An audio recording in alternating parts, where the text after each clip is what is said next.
The story begins on Isla Nublar, a small island 120 miles off the coast of Costa Rica. A large group of construction workers and animal handlers offload a large container, the creature within unseen. During the process, the animal attempts to escape, an act which leads to a mass panic and the death of one of the workers. In the next scene, the narrative shifts to an amber mine situated in the Dominican Republic. It is revealed that the miners extracting amber are collaborating with InGen, a genetic engineering company. The demise of a worker, witnessed earlier, has sparked apprehension about the safety of the island, as confirmed by Gennaro, an InGen representative.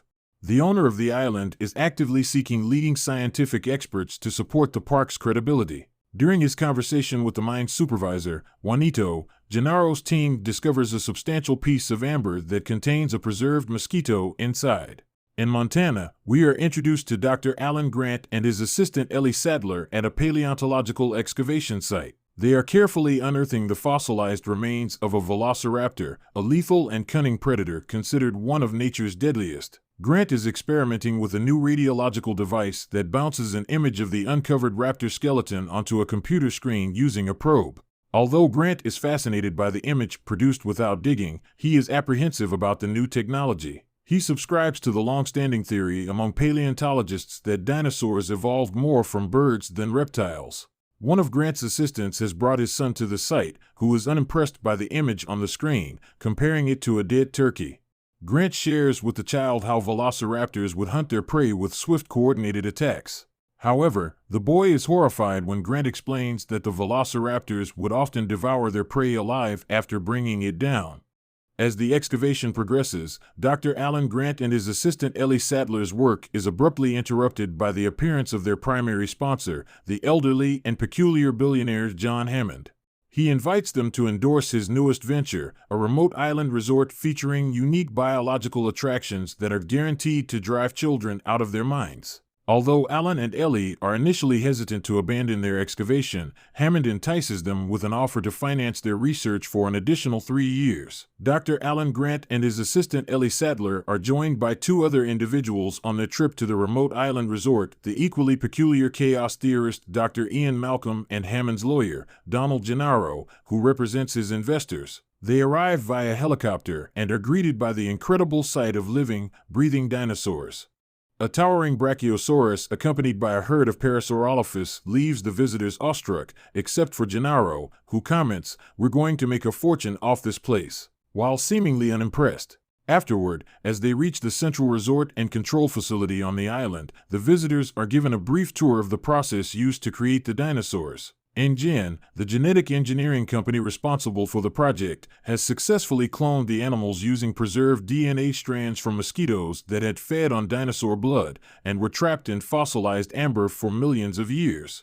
The group is shown the room where the eggs are incubated and witnesses the hatching of a baby velociraptor, which deeply disturbs Grant. He requests to see where the adult dinosaurs are kept. The high-security containment facility, which was shown in the introduction, is a fortress of electrified fences and thick foliage that serves as the only barrier between humans and the most perilous creatures on the island. Grant witnesses the daily feeding routine of the animals, where a cow is lowered into the pit and stripped bare within seconds. However, the visitors, as well as the audience, are spared the horrific spectacle of the slaughter by the thick jungle foliage that surrounds the area. The group gets ready to partake in the main attraction of the theme park, which involves taking a safari-style tour of the park on specially equipped Ford Explorers that are electrified for safety. Accompanying Grant, Sattler, Malcolm, and Gennaro are Hammond's 2 grandchildren, Lex and her younger brother Tim.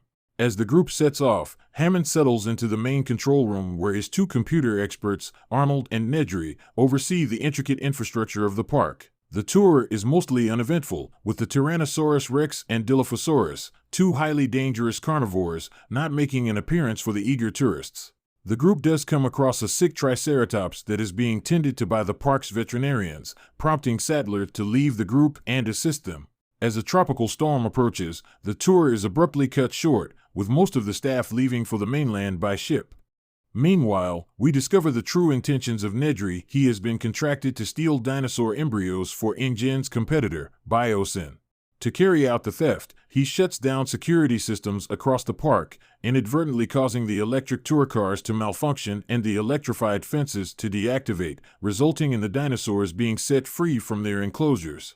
The film's most thrilling scene unfolds as a T-Rex breaks free from its enclosure and wreaks havoc on the tour vehicles, resulting in Gennaro being devoured, Malcolm being critically injured, and Grant escaping with the frightened children. Meanwhile, Nedry, lost and confused while attempting to deliver the stolen dinosaur embryos to Biosyn, encounters a venomous Dilophosaurus and ultimately meets his comeuppance.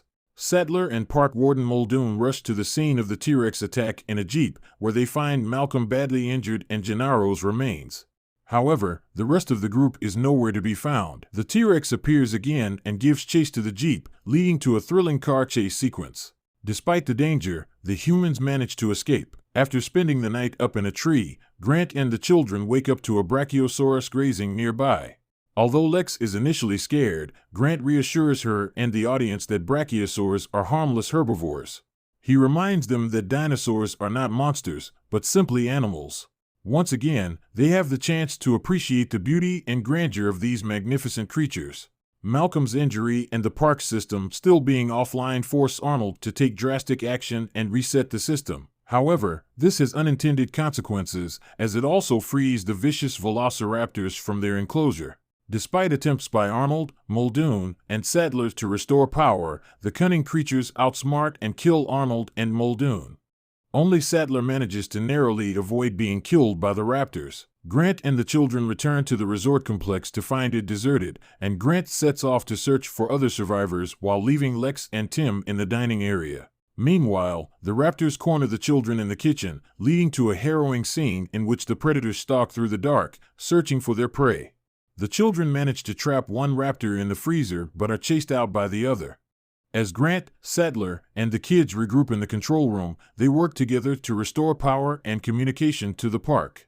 However, they are soon confronted by one of the raptors. Just as things seem dire, the security systems and phone lines come back online, allowing them a chance to call for help. But the raptors manage to break into the control room, and the group must run for their lives, pursued by the relentless predator through the entire building. In the final confrontation, the remaining humans are trapped by the last two raptors in the main atrium. As things look bleak, the T-Rex suddenly appears and engages in a fierce battle with the raptors, providing a crucial opportunity for the group to escape. The humans flee the island on a helicopter as the T-Rex lets out a triumphant roar while a banner falls with the message, "When dinosaurs ruled the earth." This concluding scene is a grand and impactful one, capturing the essence of the film by presenting dinosaurs as some of the most awe-inspiring beings that have ever roamed our planet.